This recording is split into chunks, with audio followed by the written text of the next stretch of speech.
તમે જે સામે જગ્યા જોવો છો તે જગ્યાએ આપણે એસી કેબલ અને ખાલી ડીસી ડીબી જ લગાડવાનું છે. આજે પાછા 200 કિલોવોટની સાઈડ ઉપર આવી ગયા છીએ અને આજે નવા દિવસે જોઈ શું કામ કરવાનું બાકી છે. સૌથી પહેલા તો આ 150 સ્ક્વેર નો કેબલ છે તે આજે આપણે ઓપન કરવાનો છે, એટલે કે ખોલવાનો છે.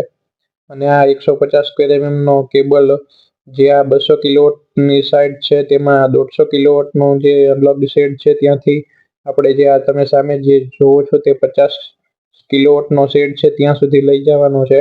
એટલે અમે અત્યારે આ એસી કેબલને અડધો ખોલી નાખ્યો છે, હજી અડધો ખોલવાનો બાકી છે. પણ અત્યારે અમે બહુ જ થાકી ગયા છીએ, કેમ કે તડકો ફૂલ છે. હજી તો 9 વાગ્યા છે પણ તડકો એવો છે કે મગજ કામ નથી કરતું. એટલે આ જો વિન્યુ અત્યારે પાણી પીવા બેસી ગયો છે અને હું વિડીયો ઉતારું છું. હવે આ એસી કેબલ 10 થી 15 મીટર જેટલો જ ખોલવાનો બાકી હશે. અને તમે જે આ શેડ જોવો છો તેની ઉપર 150 કિલોવોટની પેનલ લાગેલી છે અને આ જે ડીસી વાયર છે તે આપણે નીચે ઉતારવાના બાકી છે અને આજે તેનું પણ પાઇપિંગ કરવાનું છે. હું તમને અંદર જઈને બતાડી દઉં કે આપણે કઈ જગ્યાએ એસી કેબલ અને ઇન્વર્ટર લગાડવાનું છે. આ તમે જે સામે જગ્યા જોવો છો તે જગ્યાએ આપણે એસી કેબલ અને ખાલી ડીસી ડીબી જ લગાડવાનું છે. અને અહીંયા એસી ડીબી આવતું નથી, તે સામે જે 50 કિલોવોટનો શેડ છે ત્યાં આપણે એસી ડીબી લગાડવાનું છે. હવે ખાલી આપણે 5 થી 6 મીટર જ વાયર બાકી હશે કે એસી કેબલ ખોલવાનો.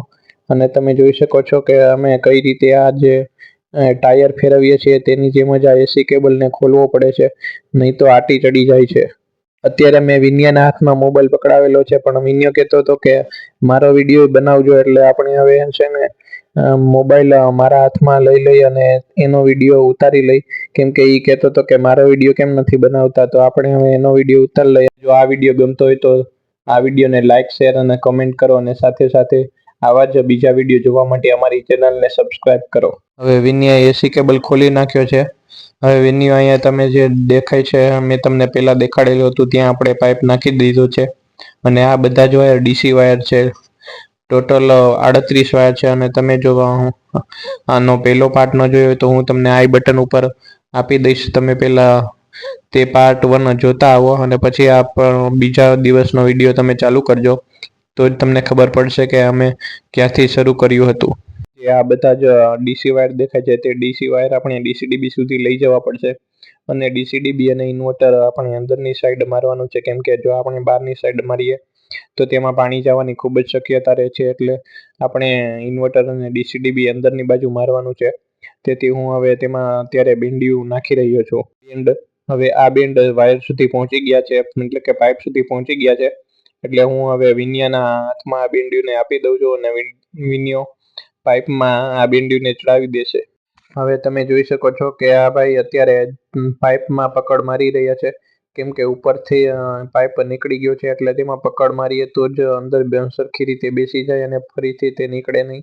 એટલે આ ભાઈ અત્યારે તેમાં પકડ મારી રહ્યા છે અને પછી તેમાં તમે જે બેન્ડિયું જોવો છો તે બેન્ડિયું ચડાવી દેશે. હવે લગભગ સાંજ પડી ગઈ છે, એટલે હવે અમારે આજના દિવસનું કામ પૂરું કરવાનો વિચાર છે.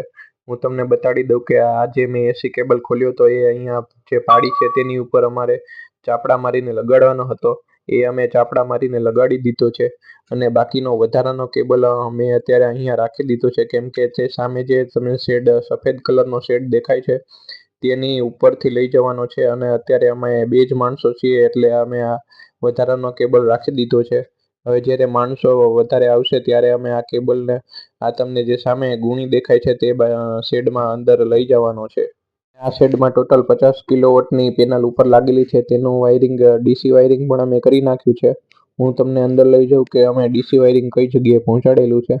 આ તમે સામે જે જોવો છો પેનલ, તેની બાજુમાં એક ઇન્વર્ટર અને એસી પેનલ આવશે.